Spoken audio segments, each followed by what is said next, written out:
सोलह कारण भाय तीर्थंकर जे भये, हर्षेन्द्र अपार मेरु बेले गए। पूजा करि निज धन्य लख्यो बहु चाव सो, हमहु षोडश कारण भावे भाव सो। हमहु षोडश कारण भावे भाव सो। दर्शन विशुद्धि आदि 16 कारण भावनाओं की संक्षिप्त चर्चा हम पिछले दिनों से यहाँ कर रहे हैं। कल तक दर्शन विशुद्धि, विनय संपन्नता, शील व्रतेश्वरतिचार, अभीक्ष्ण ज्ञानोपयोग, संवेग और शक्तितः त्याग भावना की चर्चा कर चुके हैं। शक्ति अनुसार त्याग करने की बात कही, उसी तरह शक्ति अनुसार तप करने की भावना भी व्यक्त की गई है। माने आचार्यों का ये कहना है कि त्याग भी शक्ति अनुसार करो और तप भी शक्ति अनुसार करो। कीजिए शक्ति प्रमाण, शक्ति के अनुसार ही काम होना चाहिए। आपकी यदि शक्ति और सामर्थ्य नहीं है ना, तो ज़्यादा खींच के काम करने का प्रयास मत करो। जैन धर्म, जैन दर्शन सहजता का नाम है। सहज जीवन हो हमारा। यदि खींचतान है तो फिर वो मजेदारी वाली बात नहीं है। मुनिराजों का जो जीवन होता है, चाहे 22 परिश्रमों को सहन करने की बात हो, चाहे 28 मूल गुणों के पालन की बात हो, चाहे उनका कैसा भी बाह्य आचरण और जीवन हो, उसमें चर्या में सहजता होती है। मूल गुणों को याद कर करके वे चर्या का पालन नहीं करते, अपितु सहज जैसा भाव आता है वैसा पालन करते हैं। यहाँ तप की बात की जा रही है। तप किसे कहते हैं? शक्ति अनुसार तप करने की बात है। मैं जानता हूँ तप एक ऐसा शब्द है जिस शब्द को सुनने मात्र से लोगों को बहुत कठोर आचरण दिखता है। तप, तपस्या, ओहो, एक पांव पे खड़े होंगे, हाथ ऊंचे होंगे, नीचे अग्नि जल रही होगी, इधर से शिला होगी, बहुत कठोर आचरण, ऐसे वैसे कोई तपस्या। अरे साहब, उनकी तपस्या माने कोई साधारण नहीं है। कितने दिन से खड़े हैं साहब एक जगह पर, हिले नहीं, भोजन पानी नहीं। तो माने तप सुनते ही हमारे को बहुत कठोर आचरण दिखाई देता है, जबकि जैन परंपरा में तप कठोर आचरण का नाम नहीं है, सहज आचरण का नाम है।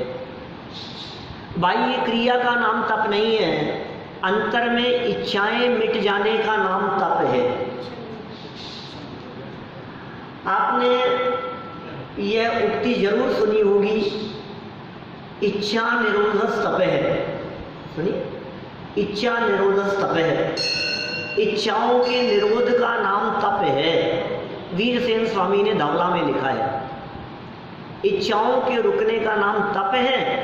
और तपसा निर्जराच, ये उमा स्वामी आचार्य ने लिखा, तप से निर्जरा होती है और निर्जरा पूर्वक मोक्ष की प्राप्ति होती है। इसलिए इच्छाएं कैसे रुके, वो असली तप है। जब हम पहले प्रकार के तप की बात करते हैं और अनिशन की बात करते हैं, 12 प्रकार के तप है ना, विस्तार में नहीं जाऊंगा अभी। उन 12 प्रकार के तपों में पहले तप का नाम क्या है? अनशन, फिर उनोदर, वृत्ति परिसंख्यान, रस परित्याग, विविक्त शय्यासन, काय क्लेश, प्रायश्चित, विनय, वैयावृत्य, स्वाध्याय, व्युत्सर्ग, ध्यान। ये 12 प्रकार के तप है। पहला तप क्या है? भूखे रहना। पहला क्या है?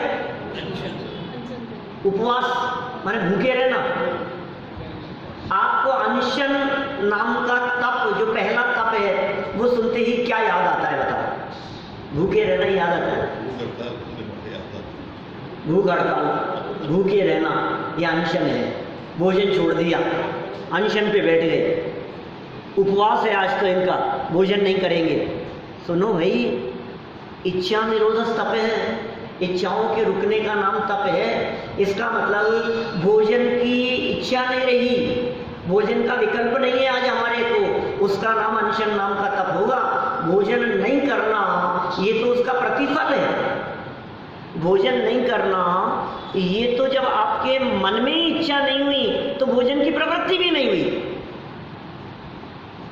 भोजन की प्रवृत्ति नहीं होना ये जड़ की क्रिया है, ये देह की क्रिया है, लेकिन भोजन करने का विकल्प नहीं आना, भोजन करने की इच्छा नहीं होना, ये अनशन नाम का तप है। और ये कब होगा?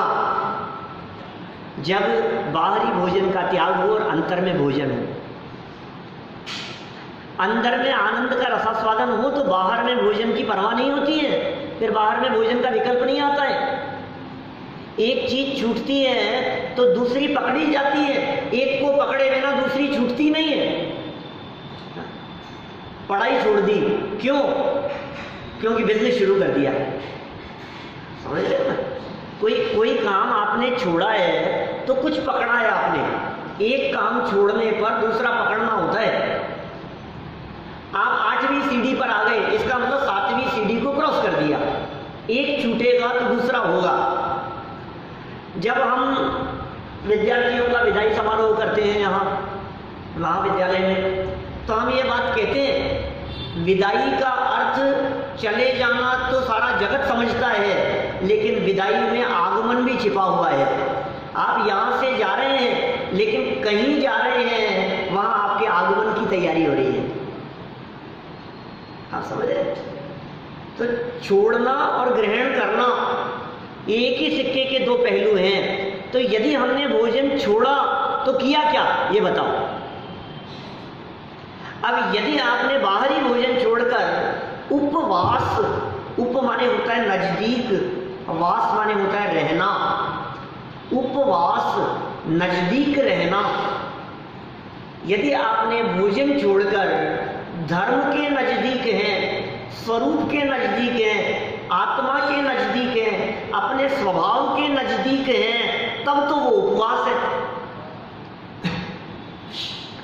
और भोजन छोड़ा और आपने उपवास करके मंदिर में समय ना बिताकर धर्म ध्यान में, शुभ भाव में, स्वरूप के अवलंबन स्वाध्याय आदि में समय न बिताकर आपने यदि अपना समय दुकानदारी में बिताया तो उपवास है या नहीं?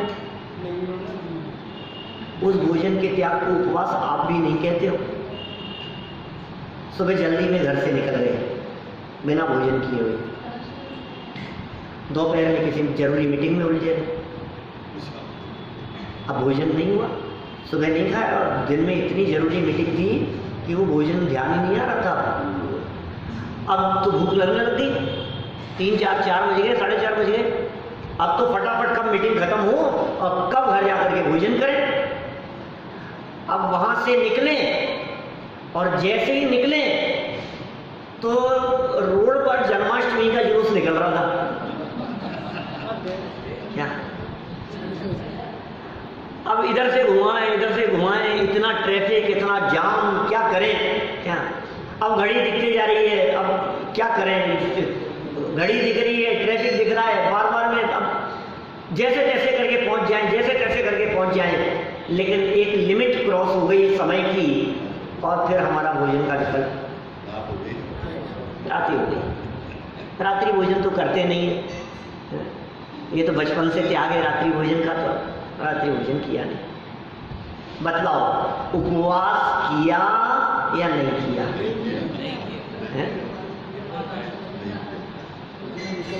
एक अन्न का दाना नहीं खाया, आप क्या कहेंगे? उपवास है या नहीं? मन में विकल्प था, कोई नहीं कहेगा इसको उपवास। बोलचाल की भाषा में जरूर किसी को बताते समय खुद भी ये कहें और परिवार वाले भी ये कहें, आज तो इनका उपवास ही हो गया। क्या आज तो इनका उपवास ही हो गया, लेकिन किया नहीं। क्यों? क्योंकि आपको भोजन छोड़ने का संकल्प नहीं था, आप भोजन छोड़ना नहीं चाहते थे। आपके मन में कहने का मतलब ये है, उपवास हो, चाहे उनोदर हो, चाहे आगे के और तप हो, इन सभी प्रकार के तपों में इच्छा निरोधक ये मुख्य कारण है। ये तप की व्याख्या कही है हमारे शास्त्रकारों ने। इच्छा रुके तो तप है। आज तो बड़ी विडंबना दिखती है समाज में कि जिस तप की व्याख्या शास्त्रों में इच्छा निरोधक करके की गई थी, आज ये उपवास आदि, तेला दस लक्षण आदि के उपवास करके भी मन में इच्छा रखता है कि रामलीला मैदान में सम्मान होगा, ये होगा, मेरा जुलूस निकाला जाएगा, मेरे लिए कपड़े बनेंगे, मेरे लिए ऐसा होगा, वो होगा। मन में अनेक प्रकार की इच्छाएं रखकर यश प्रतिष्ठा मान सम्मान और कुछ मिलेगा, ये चाह रखकर यदि तुमने उपवास आदि किया है तो फिर वो इच्छाएं कहाँ रुकी? भोजन की तो रोकी, लेकिन दूसरी इच्छा मन में पाल ली। ये संस्कार हैं हमारे, ये छूटते नहीं हैं। वो छूटने का नाम तप होगा। असली चोट तो अंदर में पड़नी चाहिए। एक अनशन की बात कही है मैंने, 12 तपों की चर्चा विस्तार से भी की जा सकती है, लेकिन करूंगा नहीं। यहां देखो लाइन क्या कहते हैं, सीमित समय में कौन से नंबर की भावना है ये 16 कारण भावनाओं में? पहली नाम बोलो फटाफट मेरी तरफ देख के। दूसरी विनय संपन्नता। नंबर 3 शील व्रतेश्वरती 4। नंबर 4 अभीक्ष्ण ज्ञानोपयोग। नंबर 5 संवेद। नंबर 6 शक्तितः त्याग। और नंबर 7 शक्तितः तप। ये 7वीं भावना है शक्ति अनुसार तप की। फटाफट पढ़े, लाइनें पढ़ो देखो जल्दी से। दर्श विशुद्धि धरे जो कोई, ताको आवागमन न होई।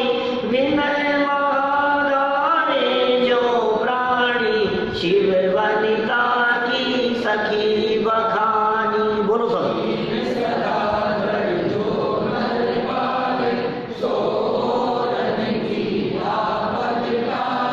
ज्ञानाभ्यास करे मन माही, ताके मोह महातम नाही। जो संवेद भाव विस्तार, स्वर्ग मुक्ति पद आप निहार।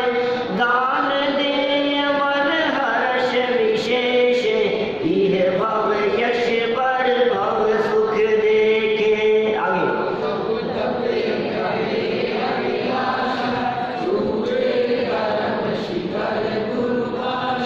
जो तप तपे खपे अभिलाषा, चूरे कर्म शिखर गुरु भाषा। क्या कह दिया बोलो? शक्तिपूर्वक तप। क्या कह रहे हैं यहाँ? जो तप तपे, तप तपे, तपन, तपन का नाम तप है। तपता है, कैसे तपता है? स्वरूप विश्रांत है, निस्तरंग चैतन्य प्रतिपनात् तप है। प्रवचन सार की व्याख्या है, आत्म स्वरूप में निस्तरंग होकर स्थिरता होने पर जो चैतन्य का प्रतिपन्न होता है वो तप है। स्वरूप विश्रांत निस्तरंग चैतन्य प्रतिपनात् तप है, वो तप है। इच्छा निरोधक तप है। खपे अभिलाषा, खपे अभिलाषा, अभिलाषा माने इच्छाओं को जो खपा देवे, इच्छाएं नष्ट हो जाए और तप तपे तो क्या होता है? उससे चूरे चूर चूर हो जाते हैं कर्म रूपी पर्वतों के शिखर। कर्म शिखर माने ये तप, इसके बल पर अनेक कर्मों की निर्जरा हो जाती है। कर्म रूपी पर्वतों के पहाड़ भी टूट जाते हैं इस तपस्या के बल से। गुरु भाषा, ऐसा गुरुओं के माध्यम से कहा गया है, ऐसा वितरागी संतों के माध्यम से कहा गया है। ऐसा सच्चा तप होना चाहिए, वास्तविक तप हो, प्रदर्शन नहीं हो। ये प्रदर्शन का काम नहीं है। अंतर में तप, सच्चा तप होगा तो बाहर में प्रभावना अपने आप होगी, लेकिन दिखावा नहीं है। अंतरंग में विशुद्धि है, अंतरंग में शुद्धता है, अंदर में स्वभाव का अवलंबन है, इच्छाओं का रुकना है। और कर्म निर्जरा होती है तो अपने आप ही मुक्ति की प्राप्ति भी अल्पकाल में होती है। ये तप का प्रभाव है। जब त्याग होता है तो सच्चा तप होता है। इसलिए त्याग के बाद में इन्होंने तप की बात कही। इस तरह तब तक की चर्चा हम यहाँ कर चुके हैं, बहुत संक्षेप में। आगे शुरू करते हैं नया अपना स्वाध्याय।